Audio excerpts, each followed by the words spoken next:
Welcome to the Essence of Homeschooling podcast, brought to you by the umbrella school, Stateros Academy. We empower and equip you to cultivate the authentic homeschool lifestyle where freedom and relationships rule. I think we all do have an overall goal. But then we get down to, I didn't expect my kid to get COVID, right? Or I didn't expect my husband to need a hospital bed, or I didn't expect these extra doctor's appointments or this surgery to fix an elbow or whatever it is. There's so much in life we don't expect.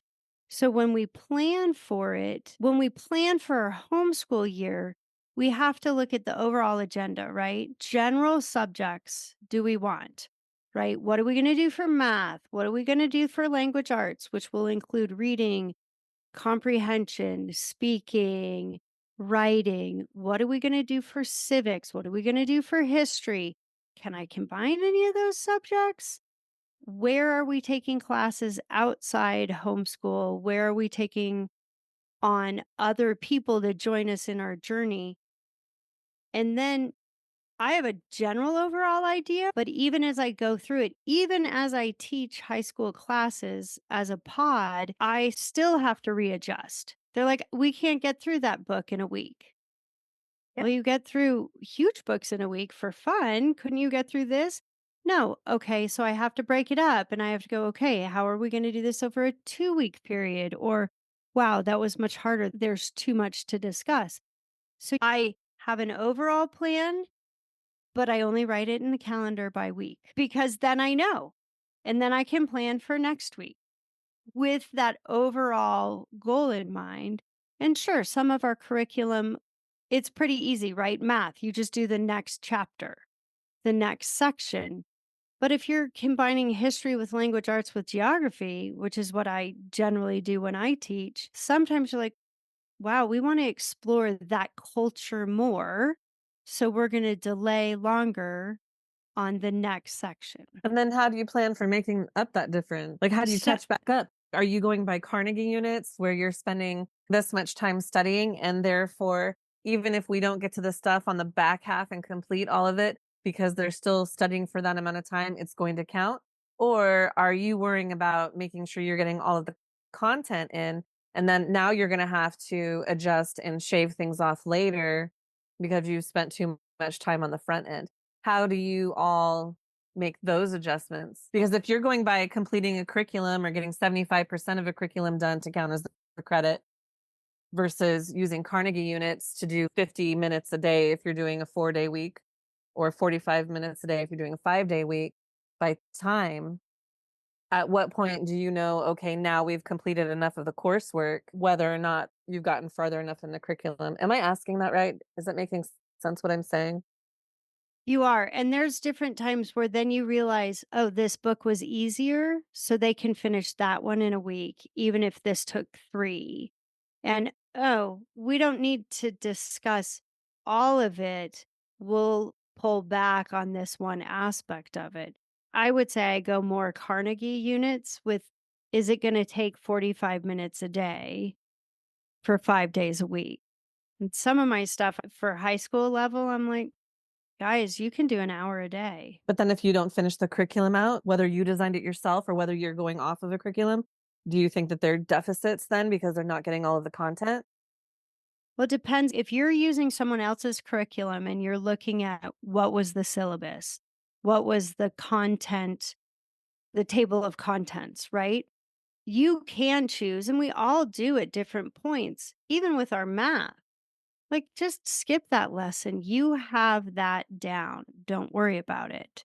It'll come up again, and you'll just show me in the next lesson that you understand it, but you don't need to do a whole 45 minutes on that concept. And so you keep going from there. And usually my problem is when I do write a curriculum, I often plan too much. And so sometimes I do just have to back off and say, okay, I planned too much. Nope, we're not going to finish a book I really wanted to do. And that's okay. Hmm.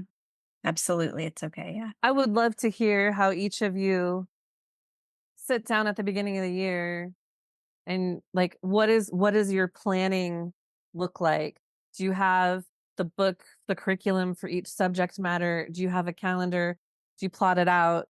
How do you divide out what you need to do? What does planning look like in each of your homeschool worlds? I'd like for you each to tell me what it looks like. I think that there's some general considerations, and then there's also some specifics that we all do things differently, and we can share those and talk about that. Generalities are things like when we think about our kids' learning styles and our teaching styles, our family needs, like is somebody is a parent working? Is the kid working if it's an older kid? Do you have ministry opportunities and trips planned and things like that? Special needs, outside classes. So just some generality type of things. But then you got to start thinking about getting down to the nitty-gritty on the daily and specifics. And so a lot of people I know they're doing right now for next year, but the year after next year. But basically early in the year, if possible, or as soon as you can now, I realized basically three broad steps. Step one, I start with coordinating our family plans with a broad overview of our academic plan. So, what kind of family plans do we have, for example, for traveling, any trips, coming up, if it's fourth grade, do we want to do some state history, junior high, we did Washington, D.C., I think then, which is pretty typical, whatever that is. So, thinking about coordinating when you look at your calendar, you've got your planner or your calendar in front of you, and you think, okay, what do I have coming up in terms of our family plans? And then what do I want to accomplish academically? And so, again, I'm just thinking at a really broad overview of these things. And then other families might think about sports or speech and debate or whatever co-ops you're going to be involved in or any special needs or tutoring or things like that. Step one is you're coordinating the big family plans with your broad overview. Step two, once you have your broad overview like that, and you got your calendar in front of you, I would make a plan for each child then individually. Unless we were doing unit studies, of course, where we could work together, which is always ideal if you can work that out. But basically, I would sit down and whatever math is typically individual. Okay, what am I going to do for this child in math, that child in math, language arts, and you focus on your four core subjects, math, English, history, science. And then you fill in your extracurriculars after that. And so I would make a plan for each child individually and then also fill in any unit studies and any extra things. When you're looking, then I would dial it down within those subjects and think, what curriculum or class are they going to be using for this? And do the research then. If I'm not sure, ask around, ask my friends, what's your favorite, math curriculum, whatever. And three things that I like to focus on for that is I want to make sure that it matches my worldview. And that's more important in some subject areas than others. I want to make sure that it matches, obviously, my child's learning style, my teaching style, and it also needs to fit your budget. I think it's an important consideration because if you get something that's super expensive and it doesn't work, that's just a big problem. So you focus on your core subjects first, and then you fill in your extracurriculars and things like that. So step one, you coordinate your family plans and your broad overview with your calendar. Step two, you focus in on your curriculum. And generally speaking, what curriculum are you going to use or what classes for each child? And then step three, last one, once you have your curriculum in front of you, you open up to that table of contents and right away you say, okay, does my child already know these first two chapters? Cross them off, skip them, don't do them. Same with the end of the book. That's too much. Cross it off, skip it. Maybe there's some random weird chapter in the middle. You think, why did they put that chapter in the book? Cross it off, skip it. And then you go back and you go, okay, how much? And thinking to yourself again, 75 to 80% of a curriculum is considered done. And you go through it. And then here's a key word, roughly. You want to roughly take what's left and chop that in half. Okay. If you're thinking in terms of semesters, I know not everybody does semesters. Some people do year round. That's fine. But chop it in half. And you're basically slowly kind of breaking it down, right? So typically in a normal sort of classroom situation, you've got 2 9-week periods in the fall, 2 9-week periods in the spring. I know CC has, 12 weeks in the fall, 12 weeks in the spring, right? So whatever plan that you want to use, that's fine. And you want to just take what's left and you want to break it down. Okay, I want to make sure I do. Maybe it's roughly 1 hour or one lesson of math per day, or four lessons a week, maybe. Or maybe you want to make sure you cover for sure chapters, or maybe it's more like 8 chapters of history in the fall and 8 in the spring. And you just have to decide. And as you're doing that, you're roughly is the key word, jotting down, and use pencil or post-it notes that you can pull off and throw away and rewrite them and put the new ones back on. Just to give yourself some grace, and you break it down. I think I might like to do this plan this coming week. And really, you don't have to get super serious and set it in stone right from day one. Because if you do that, I promise you're going to really stress yourself out. Even when I was very first starting, oh my goodness, I keep saying this, but coming from the classroom, oh, you make lesson plans all the time. And I was so frustrated because we didn't get it all done. And I thought, what is happening here? I should be better at doing this. What is going on? And then I just realized, oh, I'm missing the boat. I'm not taking the mindset of a homeschool lifestyle and enjoying my children, and let's learn along the way. And I had to pull back and dial back from that. Are you looking for a supportive community to walk with you through your homeschooling journey? Look no further. Statheros Academy is your go-to umbrella school for fulfilling legal reporting requirements in Colorado. But what if you don't live in Colorado? We still serve you through our support tools and services. At Statheros Academy, we're not just another institution. We're your partners in education, providing comprehensive support services designed to empower, encourage, and equip you to be the best homeschool parent that your children deserve. Teacher and student IDs, parent and professional evaluations, attendance logs, record-keeping services, DIY high school transcripts, or our official homeschool high school transcript service produces personalized transcripts that highlight your students' unique accomplishments. High school diplomas celebrate your family's achievement when you successfully complete the adventure. Additionally, our experienced homeschool coaches provide one-on-one support throughout your journey.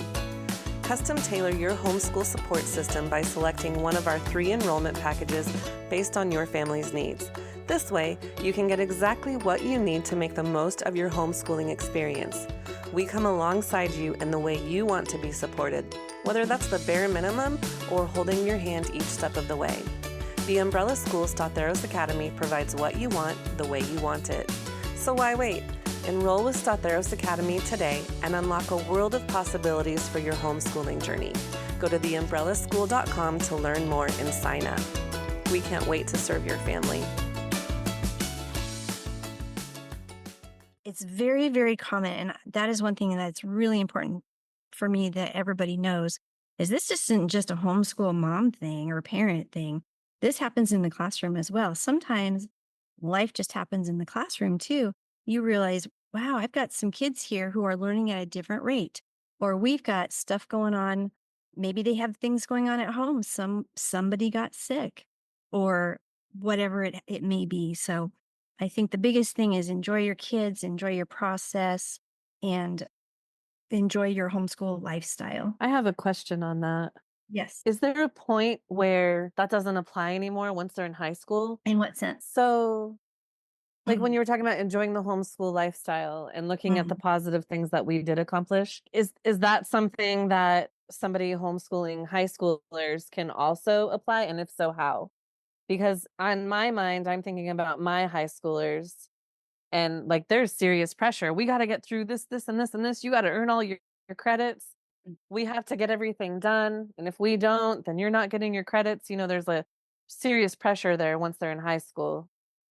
So is there a place for that in high school, or is it just different? I think there's definitely a place for that there, because again, you're thinking, let's take something really dramatic. What if you have, say, for example, our family, my husband had brain cancer.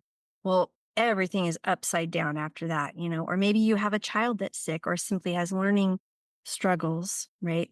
In a classroom situation, you're allowed to make modifications and accommodations. We don't do IEPs and stuff in homeschool typically because we're the teachers. We get to do those things ourselves. I'm just going to say a little, and maybe Stacy or Michelle, you guys can jump in. But if you find that you have to make enough accommodations or modifications that you really are turning it into a class that is, I don't want to say more remedial or more of a very basic level, then you can note that on the transcript. There's several different ways that you can do that. You can use the word remedial. You can say the title of the class and say the word lab after it. I think that's definitely a way that you can make modifications and do that. But Stacy and Michelle, what do you guys think? I think it all depends on the student, the class, what else is going on in their schedule, what else is going on in the family, and what modifications that you've made. Because, yes, there is a lot more pressure in high school. And yes, you have to get the grade, you have to earn it, you have to do the work. But yet, that doesn't mean it can't be changed around to fit the needs. Mm. So it doesn't have to be Monday to Friday, 8 a.m. to 3 p.m., right? You can do things on the weekend. You can double up some days, skip some days. I feel like there's maybe not as much flexibility as elementary and middle school, but there still is flexibility. Michelle, what do you think? I agree. There's plenty of flexibility in high school, but it's almost like you choose what your big rocks, right? Colleen, you've used this example before. You fill your jar with the most important things first, and everything else is bonus, right? So sometimes just hitting those core subjects is enough, but can you do it in a way that also brings your family together, remembers that your children are still growing, they're still developing, and they still need to find delight in learning, even in high school. Like Kim said, learning style matters. And so doing it that way, because some kids are going to be more kinesthetic and hands on with it. And so you can help adjust that in a way that they can learn from. You still require all of the hard work because you're not doing your child any benefit by not helping them complete a task.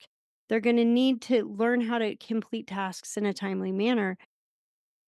But at the same time, they're still developing that skill. So, how do we remove some of that pressure, but still hold them responsible? It's a delicate balance, but that's where the beauty of homeschooling from the beginning, you have built the foundation with your child to be able to adjust things in high school as needed. And as Stacy has said before, too, her kids have been like, no, mom, I'm not going to do that because I have to get this work done. I can't go for the hike now because they already have that internal compass to understand the work that has to be done. Think that's the beautiful part too, is you honor those things in your kids and help them to develop their own skills of self-direction. But yes, they still need responsibility, but I think it can absolutely be delightful. Sometimes it's like, hey, we're going to go to the park, but you're going to bring your books because you need some vitamin D. And there's ways to do it to make it fun. The flip side of that too is if you do have a student who is really blowing things off, like kind of having a little bit of an attitude this semester about whatever for whatever reason, then maybe sometimes that's when you step in and say, wow, that's a real bummer because there's a consequence for that. You might have to do summer school next year if you can't get it done now. And so that's one of those parenting life lesson kind of things that I think is a factor as well. There can be consequences legitimately at times. That was also a hard lesson, I know, in my family when my oldest started dual enrollment classes at the college, because that is a hard and fast deadline. And that was new for her. And so we had to go through, here's your college deadlines, here's your homeschool classes, here's your co op classes. And some weeks we had to prioritize the dual enrollment classes, the work, because it had to get done that week. So maybe our homeschool classes were not as long that week. But then, of course, the next week it could flip. If that was a light week for dual enrollment, then we focus more on the co-op classes or the homeschool classes. In the end, everything got done, but it was a really valuable learning experience for her to realize I have to incorporate deadlines from multiple places. I have to have a system for myself to record that all, whether it's phone calendar, planner, whatever you want to use to record it, and then to be responsible and ensure that it all gets done. And I'm really glad she had that experience in high school and not freshman year of college off on her own without any person there who truly cares about her and loves her and is there to help her succeed, because there were bumps in that road. Absolutely. My father was a college teacher for quite a while, and he said he loved the homeschoolers that came in, loved them. But the one flaw or problem that he saw was that they weren't always great about deadlines. So I took that to heart, and I thought we're going to have to start implementing deadlines because, yeah, that's exactly right, Stacy. How do you implement deadlines for homeschool where with your own kids in your own house? And I know what's happened in my house. And my son at one point with an attitude, he was like, "What are you going to do, mom? This is just homeschool. What if I don't get it done? What?" And it was just like, "Don't act like that. Be better than that." You know what I mean? And Yeah. he got it together. I didn't have to say much, but that's not going to be the case for all kids. And what if he hadn't been like, "Yeah, you're right, mom. Okay, I'll do better than that." What if he was really gonna dig in and cop that attitude with me? How do you enforce homeschool deadlines when it's between mom and student? Some of that for us, we would lose privileges. My kids might lose a privilege. And if they didn't complete something, it might be, hey, you don't join in the family movie night on Friday night. But it means I also have to be willing to sacrifice that, right? That's the hard part where I'm like, no, I'm not willing to sacrifice that we don't do a family thing. So, what will I hold them accountable? What will I use to hold them accountable? That's the hard part too, but we're also dealing with character when we're homeschooling.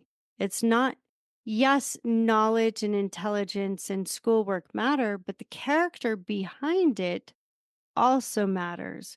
So some of that is, hey, this is one of those areas, and as Stacy described what she went through with her daughter, it's the same kind of thing we each go through as they get older in high school and dual enrollment, concurrent enrollment, whatever, is there is a level of grit that has to kick in. And so some of it have to talk them through. Hey, this is developing perseverance. I understand it's hard. I hear you, but it still has to get done. And so, no, you can't go to that dance on Saturday. No, you can't do this extracurricular thing because, yes, I care about your physical growth and development, but you have deadlines and you chose not to do them. So for us, a lot of times it's consequences, but they're talking through what with me early on. What are your goals? A lot of times I say, hey, what do you want to learn? What's important to you? And so curriculum, I have a couple kids with C's on their transcript because they chose not to do what was required. Yeah, those are good points. Thank you. Thank you for joining us on today's episode. We hope that you enjoyed the conversation and found it insightful. Be sure to check out today's show notes for all applicable links and additional resources. If you liked what you heard, please subscribe, rate, and review our podcast. Your support helps us continue to bring you great content. Until next time, happy homeschooling.